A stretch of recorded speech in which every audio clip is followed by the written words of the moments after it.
All of my life I have seen many offerings to the gods and all the wonder that they hold, but how many people really can hear the pipes of Pan as they sound across our sacred land of old? Good morning, everyone. This is Natalie. I am your Sunday co-host for Witches of the Moon, and this week's topic is offerings, when to give them and what to do with them when you're done. Now, I have asked Ava if she would also do a video on this today, because I just really love Ava and I like her perspective, and I think you guys enjoy her as well. So I'm going to give my perspective on offerings, what I do with them, how I use them, when I do them, that sort of thing. I will say that when I am casting, if I am working a spell for something specific, like I'm doing a prosperity spell or money drawing spell or love spell or, a binding spell for somebody, something, I do not typically do it in the context of a full ritual. When I'm giving an offering, I do it in two ways, or at two times. Either I always do offerings during my regular ritual, which I always do ritual on the sabbats. I don't typically have time to recognize the sabbat, the esbats, and I don't do a full ritual typically on the esbats. I will set out my tools and I will do some little something in honor of the goddess on the esbats, but I don't do a full ritual on esbats. I only do my full rituals at the sabbats, or if I am feeling some need to connect with deity on a deeper level for some particular reason. But I do offerings always during my sabbat ritual. And when I give my offerings to the god and goddess, I will dispose of it in a variety of ways. It kind of depends on what the sabbat is, what I'm doing it for, what element particularly I'm connecting with during that sabbat. So for example, it also depends on what the offering is. So here's what I mean by that. Sometimes I will do an offering of something personal for myself, whether it's blood or hair or something like that, and I will burn it. And then if I am working with the element of air, I will then throw that ash out to the wind to send my offering out, and further my prayer out to the universe. Now, sometimes if it is an offering of food or herbs, something of the earth, I will bury it in the earth. Depending on what I'm doing it for and what it's for, I may bury it on my property, I may bury it off my property. If I am trying to connect with the element of water or something of that effect, I will sometimes take it to a flowing body of water, and I will throw it into the body of water. What do I use as an offering? Well, there are different things. Like I said, sometimes I'll use some of my hair, blood, something like that. Other times I will use food, like a piece of bread, or I've actually made foods to use in ritual, and I will take a portion of what I eat myself in ritual and use it as part of an offering to the Lord and Lady. And then I always, during my rituals, and sometimes when I'm doing a spell, I may do it in the context of a full ritual if it's something where I may incorporate spell into my ritual, is probably a better way to put that. If I am feeling like I am needing the help of, say, the Fae. When I am asking the help of the Fae, I always give an offering. That offering is usually in the form of bread that is soaked in milk, or milk by itself in a dish. The Fae seem to have a particular fondness for that. And I will leave that out.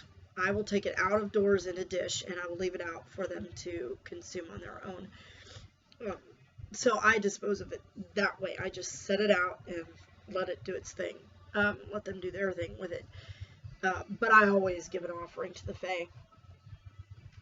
And I will specifically state that that offering is for them, because I will likely then give an offering to the Lord and Lady of bread and wine, which some of which I consume and some of which I bury in the ground.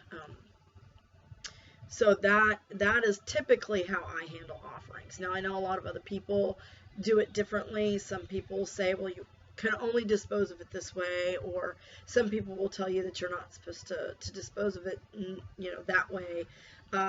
I do know that Mr. Roderick in his Year in a Day book talks about doing offerings, and he says that for those of us who live in the city, which I actually don't technically live in a city, I live outside city limits, so I have a greenway behind my home, so if I need to dispose of something in the earth and it needs to be off my property, I usually bury it in the greenway. And there's also an outlet to a local lake that's out here, and I will sometimes dispose of it. I'm always very careful what I use for an offering, because I don't want to use anything that may be harmful to the environment in the way that I'm choosing to dispose of it. So that is something that I want to talk to you guys about, or kind of drive home to you guys.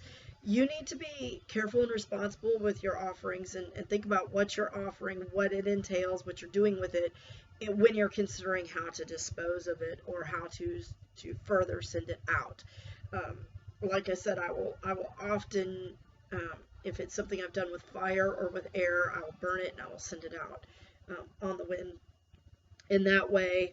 Or I may, like I said, bury it, throw it out into a body of water. Mr. Roderick talks about in the city, a lot of times your only flowing body of water is to flush it down the toilet. And again, you have to be really careful when you're thinking about it. And a lot of people might think, well, that sounds kind of disrespectful.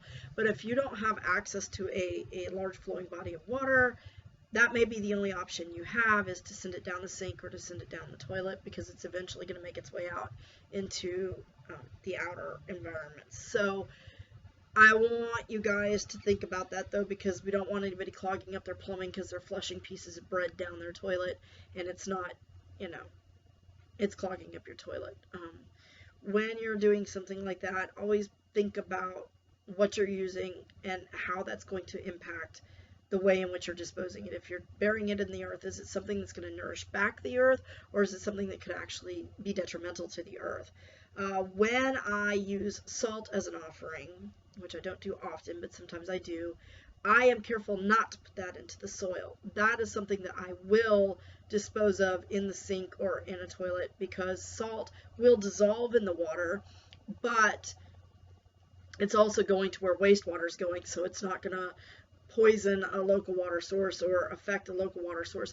If you bury salt in the ground, salt makes the soil in that area unusable. So that's why I'm very careful about not putting that back into the earth, even though it is from the earth itself.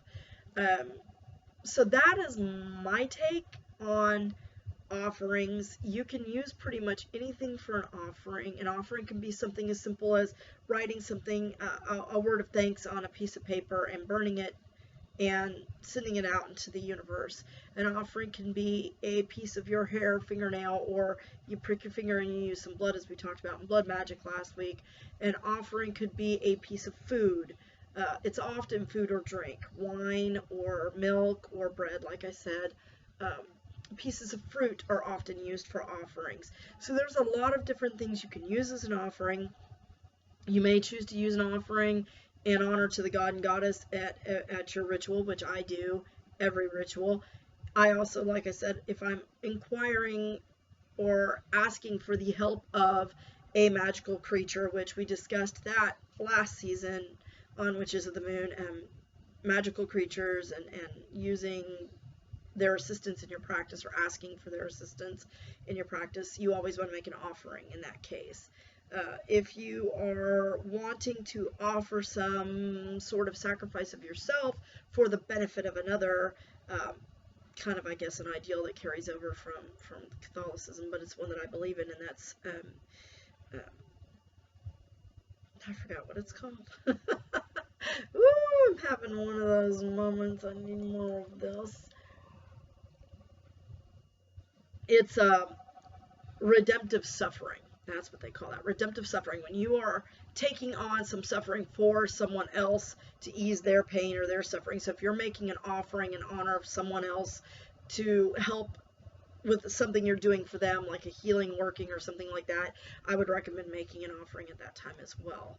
So when to make them really is up to you in your personal practice. When does it feel right to you? Is it something you feel requires some sort of an offering? Because an offering is a type of sacrifice. So whether it be, you writing out something on your paper, what have you, as I've discussed previously, do you feel it's going to be necessary? Do you feel it's going to help the practice? Do you feel that it is something that's going to boost your spell? Then I would make an offering. Disposing of it, again, I'm going to say use your intuition, use your consciousness. What are you using as an offering, and how might you dispose of that in a manner that's not going to negatively affect the environment around you, and at the same time still further your spell? So think about connecting. What elements are you using? What elements are you appealing to? And using those kinds of things as manners to dispose of them.